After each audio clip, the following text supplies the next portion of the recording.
Hello class, and welcome to Dark Souls 2, Episode 2, or in my video titles I'm calling it Dark Souls 2 2, which is fun.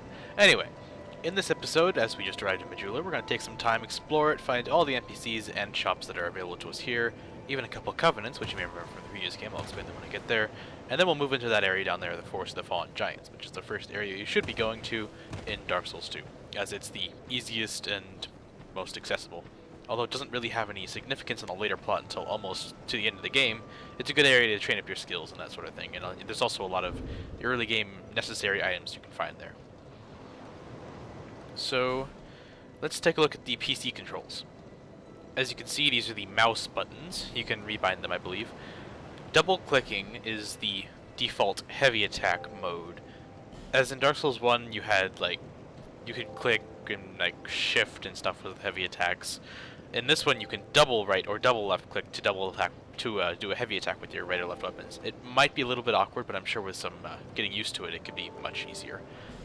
It's definitely this game was definitely built with a controller in mind, so the triggers and bumpers are a lot easier. As you can see, it's the basic W, A, S, and D. The jump button is F, so when you're dashing forward with space, you simply tap F and you jump. You can also toggle auto walk or auto dash, so if you want to just move forward and just automatically dash, you can just do that. It's kind of nice. There's some keyboard camera controls, which I really don't think you should be using at all. The mouse works perfectly fine for that. I guess you could control this game entirely with the keyboard, but that would just be, really awkward. As you can see, the D-pad is substituted with arrow keys, and these are the basic attack buttons. And the interact is enter for some reason. I'm going to go change that to the Dark Souls 1 default, which was Q. Which I personally think is a lot more accessible, like reaching your hand all the way from either the mouse or the WASD keys all the way over to the middle of the keyboard mouse setup to the enter key is really awkward. But it's perfectly fine with the menus. You don't have your hands on WASD with the menus usually, especially if it's mouse driven.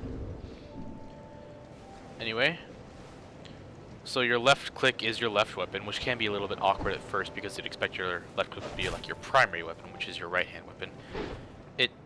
It shouldn't seem that way, but it does really. You have to be facing your character's back to be able to get the full grip on the mouse controls, like holding left click as block, double clicking with left click as parry. It's a little weird because in most games left clicking is your primary attack, but in this game when you have a shield it's your defense. It's a little odd, but you can work with it. Anyway, down here is the most important NPC in the entire game. Are you the next monarch? Or merely a pawn of fate? Bearer of the curse, I will remain by your side till this frail hope shatters. Take this with you. May it ease your journey. Ba-ba-da! Go Estus on Flask. and see the king. He who made Drangleic what it once was. He who peered at the essence of the soul. King Vendrick. That's the Emerald Herald right there. As you can see, we got the Estus Flask, but there's something different about it in this game. It only has one charge. Yeah, we're going to need to find items called Estus Flask shards, one of which is hidden in Majula, and turn them into the Emerald Herald to be able to upgrade it. I mean, there's also items later in the game called Sublime Bone Dust, which is used to upgrade how much it heals with every chug. It works basically like a faster life gem, for those of you who don't know. It's pretty effective. We're gonna consume all our souls here. The Emerald Herald allows us to level up, reinforce our Estus Flask, and also gives us basic story elements, like reminding us where we're supposed to be going. Like in this case, we're going to find King Vendrick. Seek misery. For misery will lead you to greater, stronger souls. Which we need to get to Vendrick, of course. You will never meet the king with a soul so frail and pallid. Too much stuff in our way. Not Seek enough power. those whose names are unutterable. The four endowed with immense souls. Oh, we're starting off with the 4 boss thing right away. Their souls will serve as beacons. Once you have found them, return here to me, so that hope will not fade away. Bearer of the curse, seek souls, larger, more powerful souls.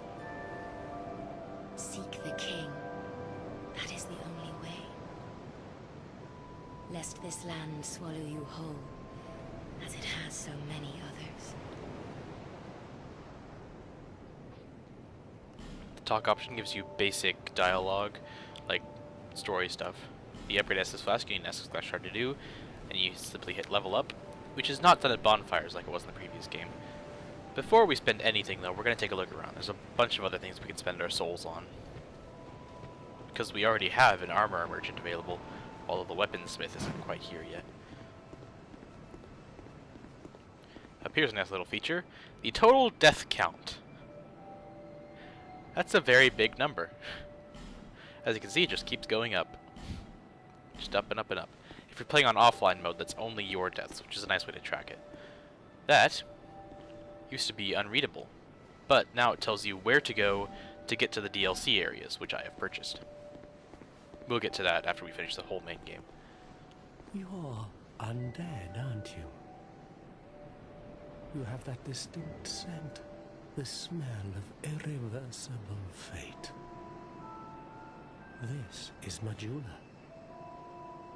It is a kind of settlement. A place where life is almost normal. And in Drang Lake these days, there are very few places like that. I am Solden.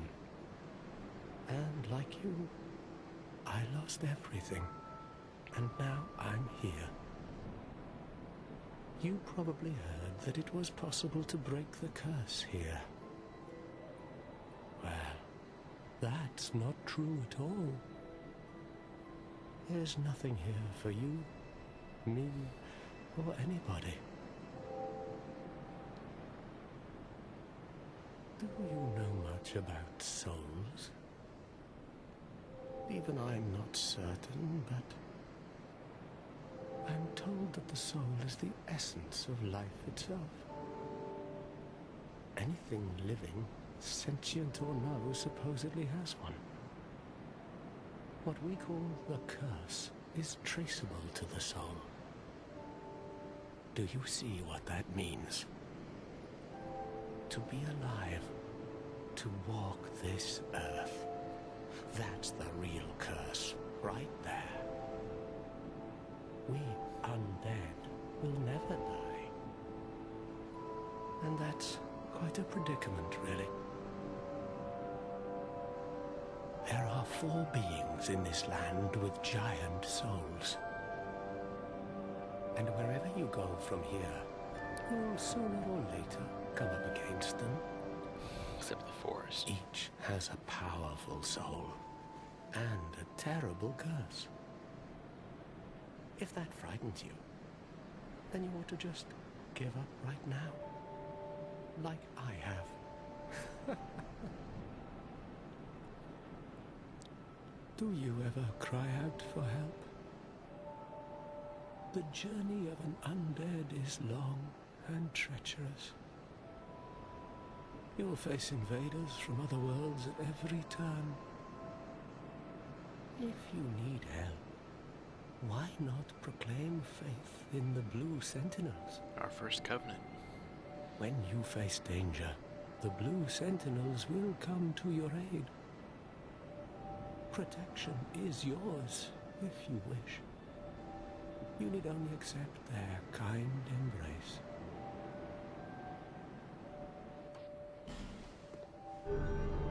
We are now in a covenant. As you can see, there's an icon now by our health and stamina bar. And we get a ring. That is a wise decision. People are weak, but the Blue Sentinels watch over us in their benevolence. Let the Sentinels cradle you in their embrace. Do you feel lonely here? It suits me just fine, as I've nothing left anyway. It will grow on you, this place. Give it some time.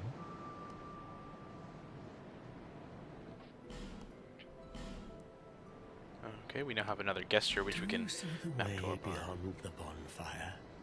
That will take you to the forest of the giants. There was once a great fort. What little of it remains. You may just find something there that will be of use on your journey. There's plenty of stuff in there that'll be But used. don't venture too far inside, or you might not come back. We don't have to worry about that. May you find peace on your journey. So, covenants in this game govern online play. The Way of the Blue Covenant, which we just joined, allows us so that whenever someone invades us by way of a cracked red eye orb or other means, a Blue Sentinel, which is another covenant, if they have their special covenant ring equipped, will invade to counter that invader. So like you'll have another player versus player character fighting the enemy invader. Who are you? It's really Oh, useful. it doesn't matter. Just help me open this door. I packed my tools in here, seeing it was vacant. And now somebody's gone and locked the door. I'm a blacksmith. I'm nothing without my tools. Blacksmiths Bring are me that useful. key. Chop chop. I'm a blacksmith. Bring me that key. Couldn't you just like go through the window there? I mean, that'll be easy, really. You're just sitting on the outside. Anyway, so yeah, invaders can invade you, and Blue Sentinels, which is a higher level covenant, can counter-invade and help you out there. Down that way is the way to a later game area. We'll go there later, trust me. We'll go everywhere eventually. Up here is the second covenant you can find in Majula, along with 5 homeward bones, which allow you to teleport back to the last bonfire you rested at. This allows you to join the Company of Champions Covenant, I believe. This basically ups the resistance, I believe, of all your enemies, which means you do less damage. And it also disables co-oping, meaning you can't summon people into your world to help you with bosses or anything like that. But there's still PvP, which means the players can still invade you. This is a covenant you want to join if and only if you want to have a harder time with Dark Souls 2. It's like a second playthrough of making a new character. I want it to be even harder. I want a challenge. This is an interesting little feature. Not a lot of games have that. Now here's something you don't often see: is a little block that you hit, and up comes a body with an Estus Flask shard on it, which we can use to reinforce our Estus Flask up so we can have 2 uses instead of just 1. Up here is a locked door. We can't go in there. Here, I'll even show you. It's locked. Simple enough. In this house over here is the armor merchant. The more you spend, the more he sells. Hello there. Welcome to my shop. I'm Morlin, and I sell armor. Oh, sorry, Please do have a look at my wares. I could really use the business. If you'd be so kind. Let's take a look at what he's got. He's got some basic shields, so if you didn't pre-order the game, which I'm sure most of you didn't, you can buy them here. We're going to be eventually getting that Twin Dragon Great Shield, but I'm not sure we can't use it yet, so let's not waste our time.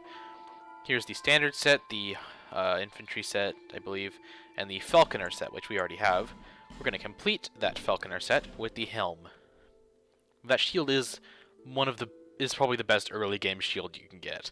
It's really great, and you can't even use the Great Shield yet, so it's the best you can get, I'd say. But let's not spend our souls on it. We have more important things. Here's something the falconer helm doesn't show you. See that feather sticking up? I like to call that my springity-doing, for lack of a better term. It likes to wiggle around quite a bit. It's great. It's a little bit of comedy in this dark world here. Another Titanite shard, which, as I may have explained earlier, we can use to upgrade our weapons. Like, say, at the blacksmith, once we eventually get there, we can tell him to reinforce our weapons. And we spend a certain amount of Titanite shards to upgrade it to a next level, which makes it do more damage, have more durability, maybe, that sort of thing. Just make it generally better. And in this house, it's a cat. Oh, undead are we? A talking cat. And one without much time remaining. Just about ready to fall apart, I'd say. Not exactly the time to be chatting with a cat. Well, suit yourself. Oh yes, you may call me Shalqua. Enchanté. Oh. So, What did you want, anyway? Ooh, you smell wonderful.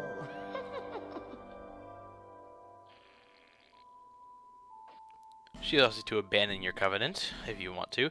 Also shows you your ranks with all your covenants. I believe you keep your rank when you leave, although I haven't been able to tell this yet, and you can rejoin later and just get it back. She sells an assortment of useful rings, like the ring the Evil Eye, which gives you each HP with each foe you kill, but it's not very much, and it's not really useful. The Silver Cat ring, which is useful for getting down into that giant pit you may have seen earlier. I didn't show you that or talk about it too much. Jump down there, and that's one of the areas, actually, so we're going to need the Silver Cat ring to do that. It also allows us to do the only suicide event I'll be doing in this game, which is getting the statistically best Great Shield in the game, and it's available in the Forest of Fallen Giants. So that's one of our other reasons to get there. But we're going to need the ring, which costs quite a lot of souls, so we're going to start saving up. That allows you to access a later game NPC by talking to him. It's a bit... I've never really found a use for it. I mean, if you listen really closely, you might be able to hear if there's an enemy around the corner or something. And these are all the little weird consumables like Prism Stones and Homeward Bones. Prism Stones are useful for seeing if the fall would be deadly or marking your path or something like that. They're pretty useful, but they're not terribly useful, so I'm not going to waste souls on them. As you can see on the top, you can see we have some stats. You can go back if you want. The third one over, I believe, is the souls you need to level up. It's kind of useful, but, you know, well, it's useful if you need to see, like, oh, do I have enough souls to level up yet? I should put, like, a life-saving ring or whatever on, so I can keep them when I die, and then I can go back and talk to the blacksmith guy and get level up and whatever. Yeah, it's useful sometimes, but, no. It's actually very useful, so if you don't want to teleport back to Majula to level up in case you don't have enough souls or something like that. Yeah. We're going to save the souls that we do have, so we can eventually get that Silver Cat ring, because that's a really, really useful ring, even though it does cost a lot of souls. Let's go open up the store. You may have noticed earlier the rusted coin. We got one earlier in the Things Betwixt, so I didn't bother explaining it that well. Up and up. And in we go. I had to wait for it to clear my sprungity doing so we could get through. Obviously, you don't want the sprungity doing getting ruined. Across the bridge is one easy way to go, but there's quite the reward waiting for you down here if you persist a bit. Can't get through there. Jumps too far there. We're going to try to avoid jumping if we can, because generally there's a path down that you can just walk on. Like, for instance, that little two-beam ramp. That's the way you can go if you want to just skip this little chest down here. But what we're going to do is we're going to walk carefully, but quickly, down to this wooden chest, open it up, and grab ourselves a human effigy, which is really useful in case we start dying all of a sudden.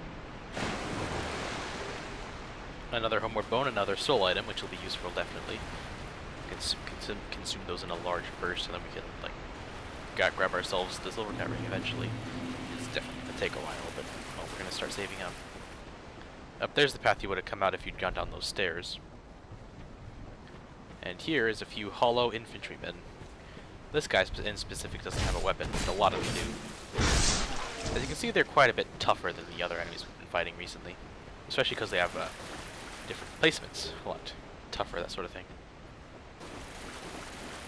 But first things first, let's grab ourselves a bonfire. Now we can travel to and from Majula from any bonfire. To and from Majula, to and from any bonfire. And it's quite useful. You can really go to any bonfire in the entire game is accessible through this travel list, which is definitely an improvement from Dark Souls 1, where you had to wait until you're halfway through the game and you had to rely on shortcuts, that sort of thing. Not to get me wrong, the shortcuts were always fun to discover, but it's much easier and allows much more design freedom when you can just teleport.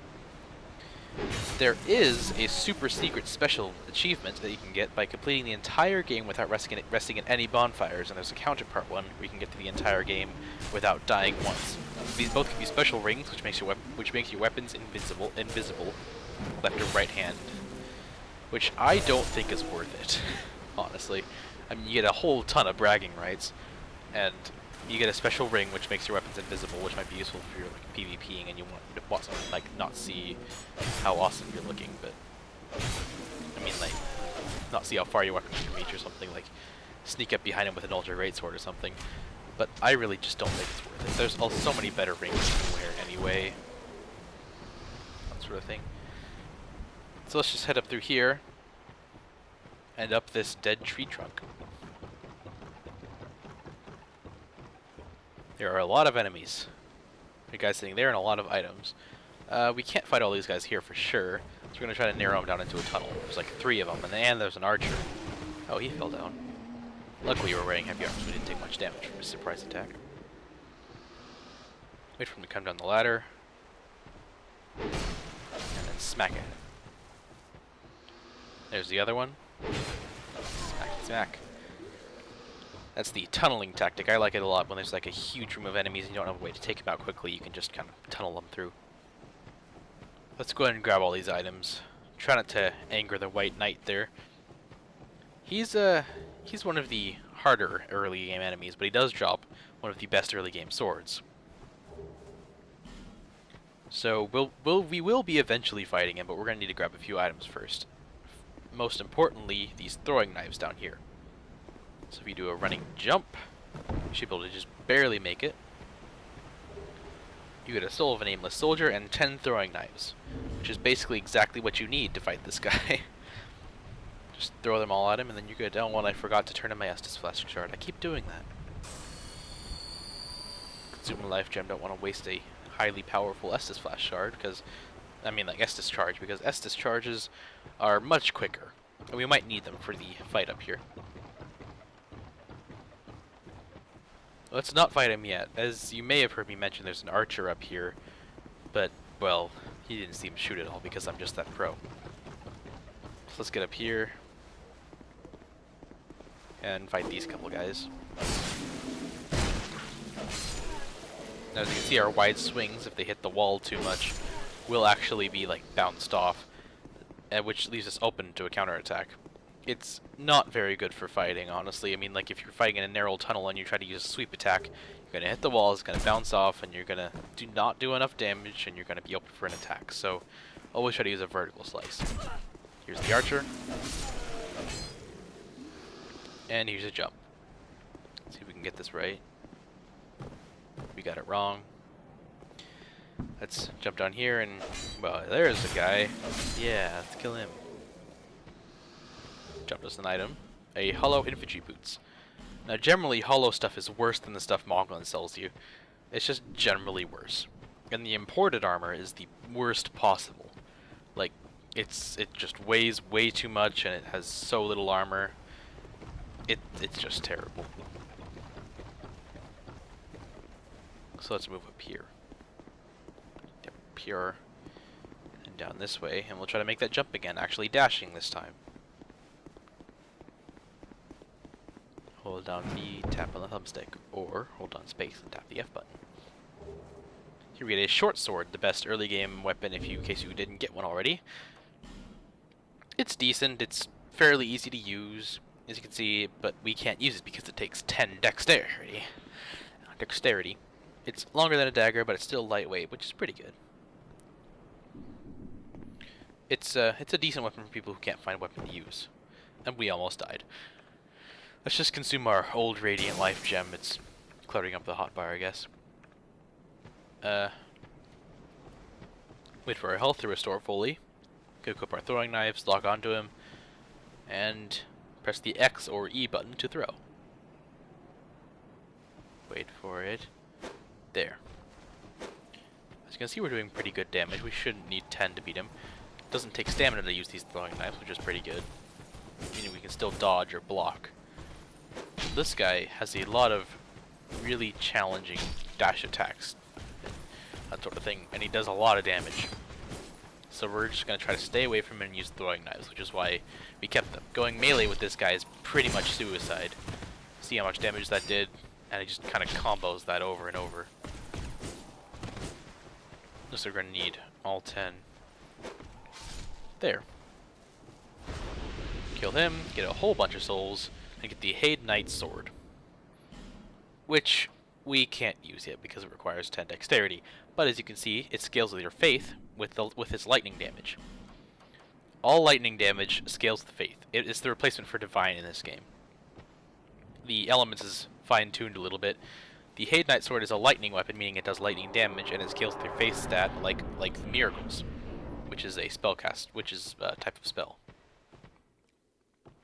So, like, if you're a miracle user or a paladin type build with miracles and heavy weapons, the Haid Knight Sword is a good option early game for you because you get lightning damage with it. It's also a pretty good option for anyone early game because of the added damage, even if you don't have high faith. But later in the game, you want to consider something else, really.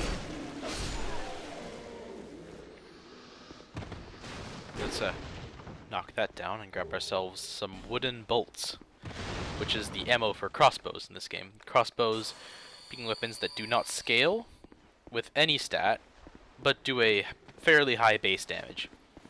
Meaning it's a pretty good idea to make them raw if you can.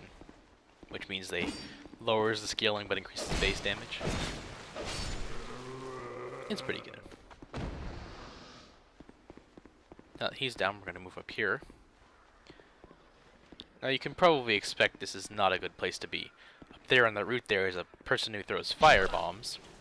And over there is an arrow person.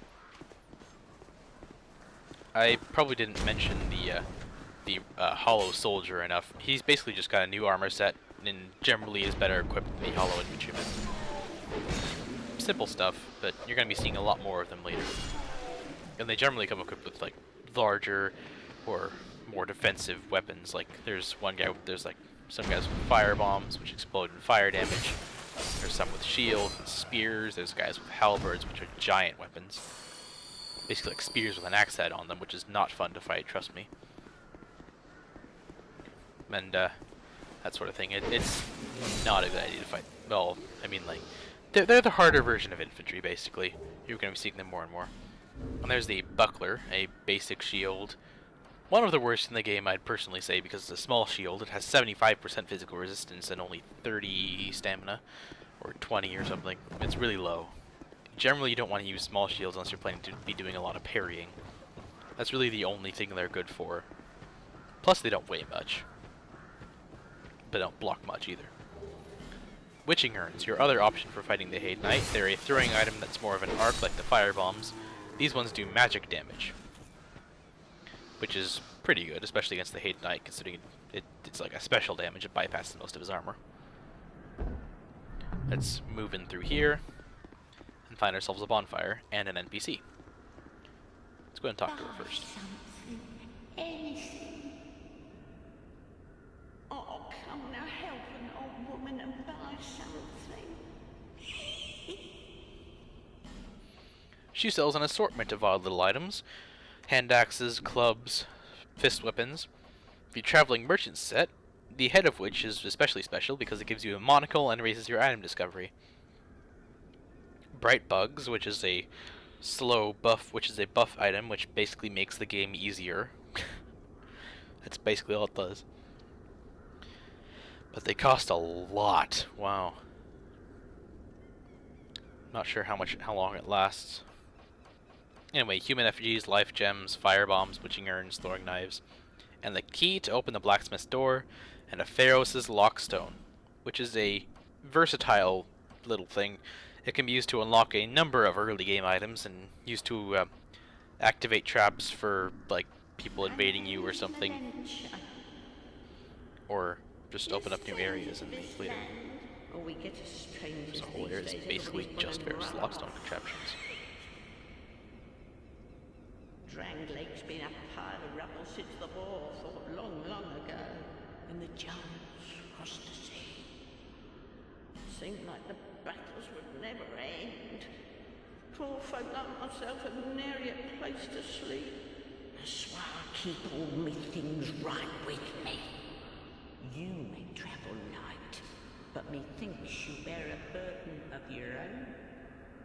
They say these Yeah, I have everything on my back too. You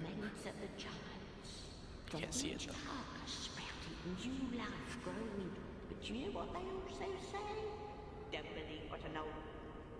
So giants grow into trees. That's what she's saying. It's high time of a bargain. Thanks. she'll move eventually over to Majula, actually, where she sells an infinite supply of life gems, which is pretty good. Past me has still not lit the bonfire. That's not very smart of Past me. Getting a little bit worried for him. A locked door, but it looks a little tattered, so we'll just kind of like break it down. There we go. You'd normally only be able to access that later in the game once you get the soldier key from the boss.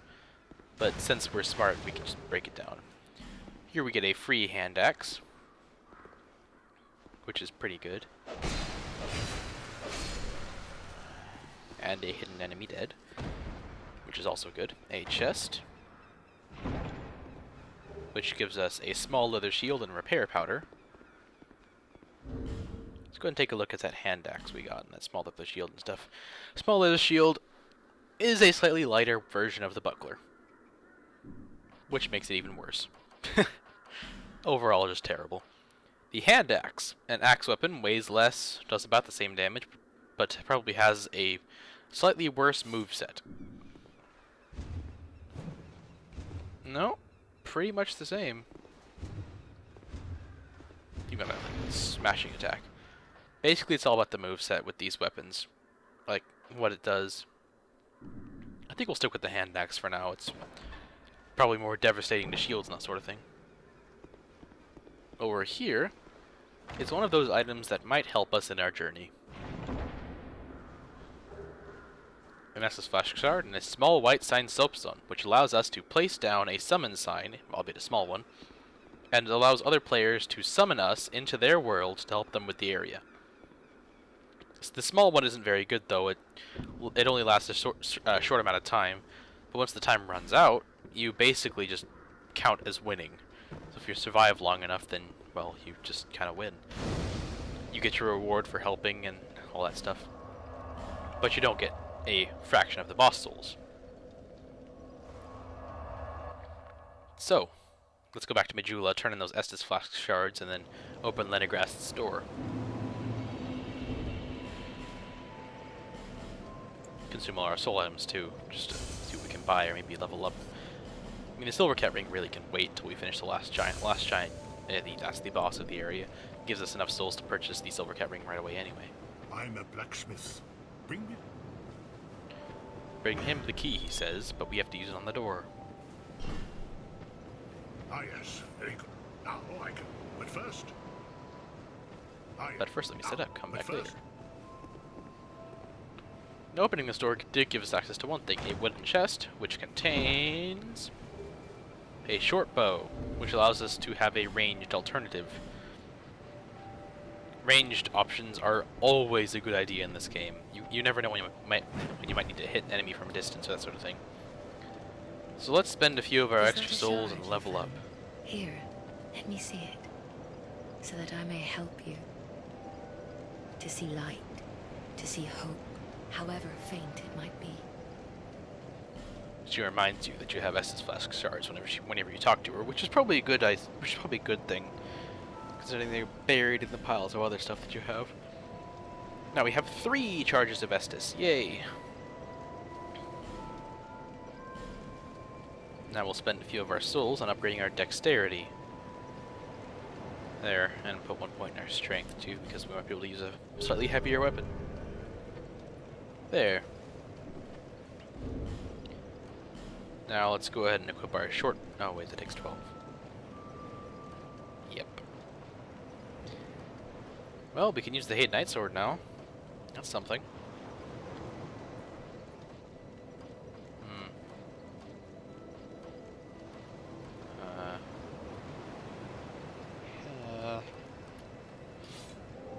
Let's go ahead and show you the moveset. It looks pretty cool, I'll tell you that. We can use the yellow quartz shield, which has higher stability. That's something at least, right? And it's metal, which gives it a few higher things. Looks a bit weird, but it has higher stability, which is always good. So now that we're pretty much out of souls, there's really nothing else we can do here, so let's just head over this way.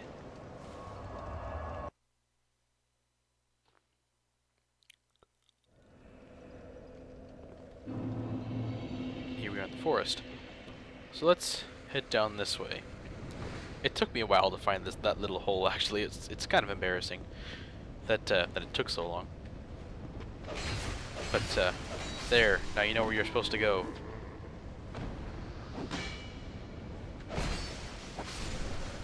The basic sword move set is the Haid Knight Swords move set. It's sort of like a scoop for your light attacks. The heavy attack is a sweep followed by a stab. Pretty simple stuff.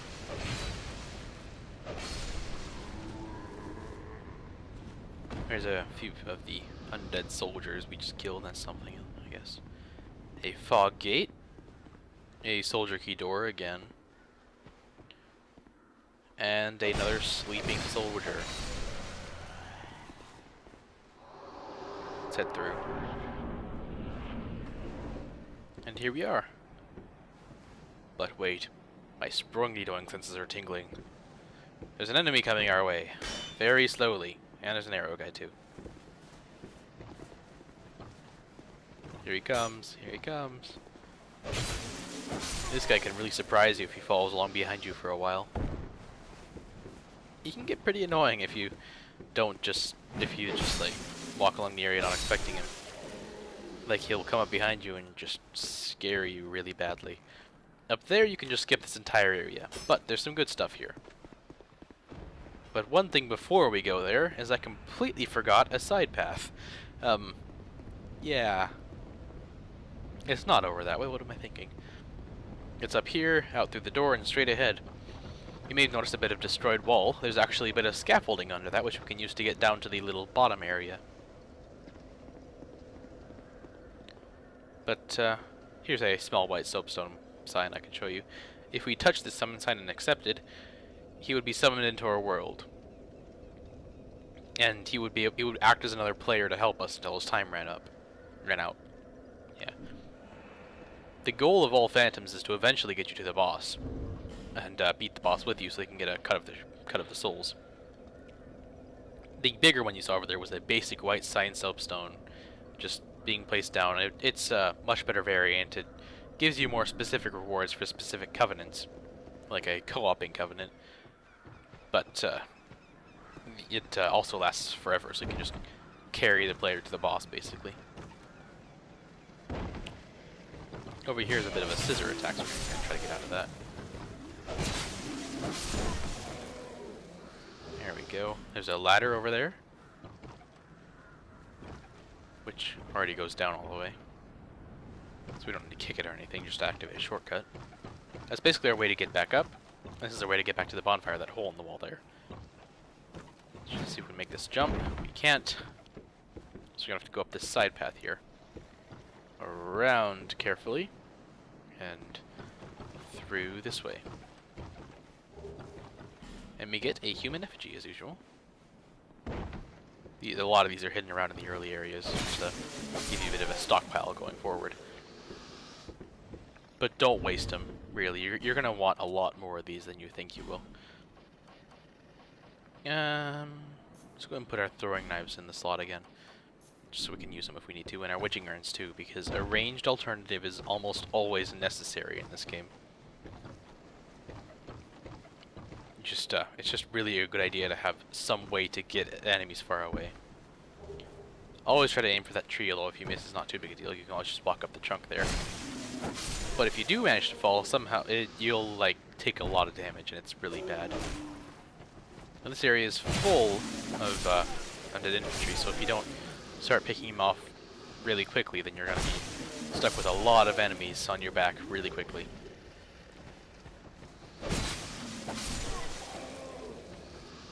Okay, that's not even all of them, but past me doesn't know that. Well, he should, but there's a couple that sneak in behind you if you go down in that little cave that's flaming over on the left, you may have seen.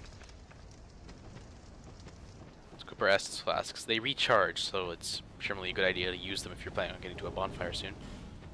3 life gems, the way back up is right over there. And you may have seen an item up on the right, on the upper right area. You can't get that until you're like halfway through the game, until you've actually met the king. You get a ring from there, which allows you to oh, that's bad. Which allows you to access that area. among others. That is a giant flaming lizard which throws fireballs. We need to get out of the way and open this iron chest. We'll be going down into that guy's little home later, so we can get the great shield I talked about, the statistically best in the game. He's basically guarding it, but there's a lot more of him in there. One of the hardest enemies in the game, actually. You fire a longsword, which is basically a longsword that is on fire, and we can use it. It gives us more damage than the Hade Knight sword does, and it has a better moveset too. It's, well, not really in my opinion, but, well, it's still a moveset, and it gives us fire damage too, which is definitely useful. Let's go ahead and get out of here. That's basically all this all this lower area has to offer. We'll head back up to the bonfire and go down the way that I was going now. And up we go.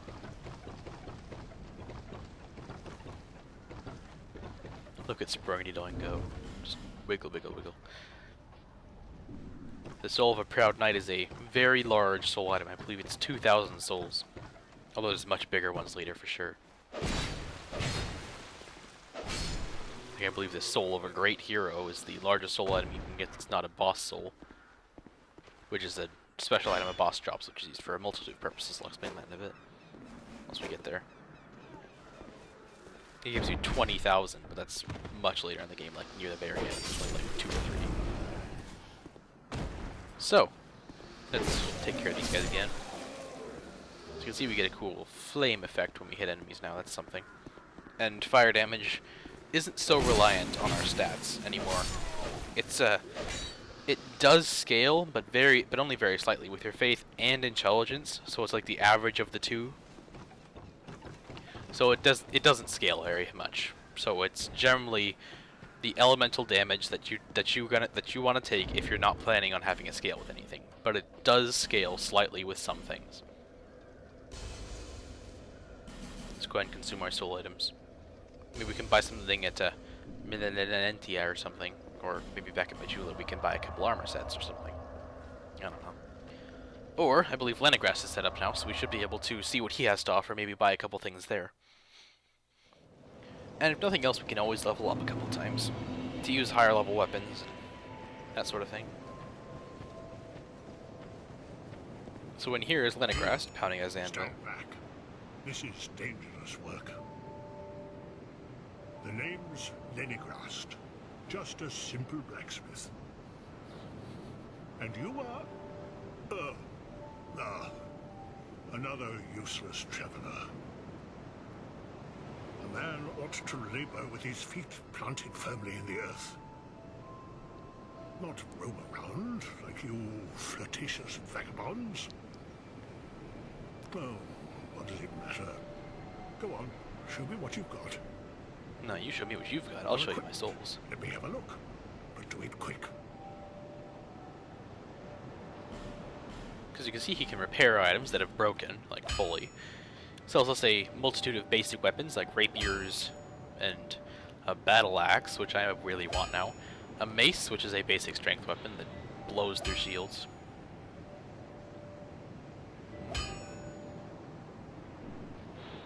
Definitely gonna want one of those, but we'll stick with the mace for now because we can actually use it.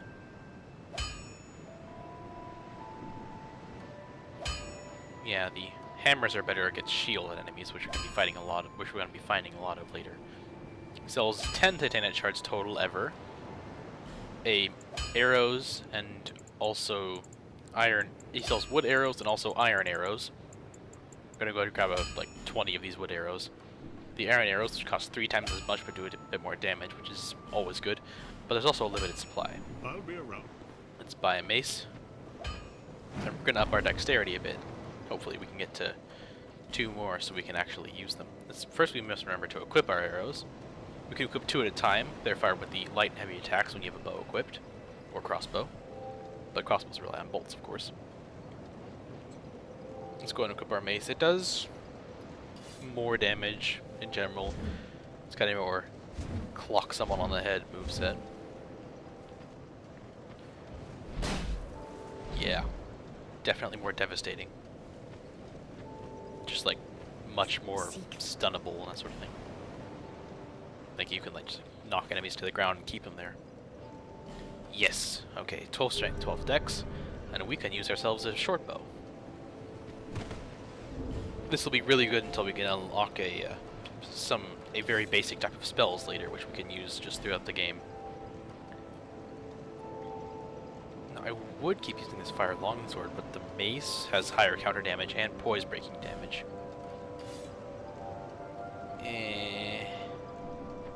Yeah. Okay, we only have 93 souls left, so let's just head back. Forest of Fallen Giants, Cardinal Tower. Now, if you're doing a run where you weren't allowed to rest at any bonfires, you have to walk all the way back to Majula to spend any souls. Pretty much. So, yeah, I think that's good for this episode, but there is maybe a couple things we can do before we continue.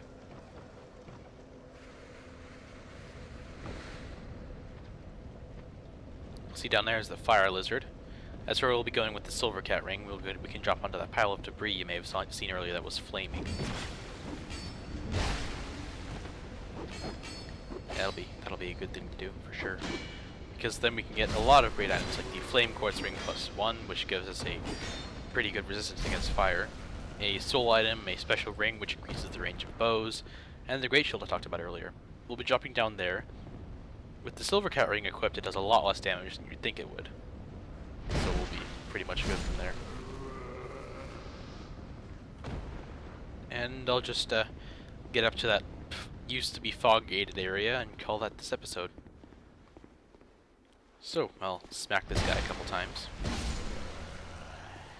And that's it for this episode. We'll finish up that area, unlock a few shortcuts, and finish up the Forest of Fallen Giants in the next one. Who knows, we might even find some time to move on. Class dismissed.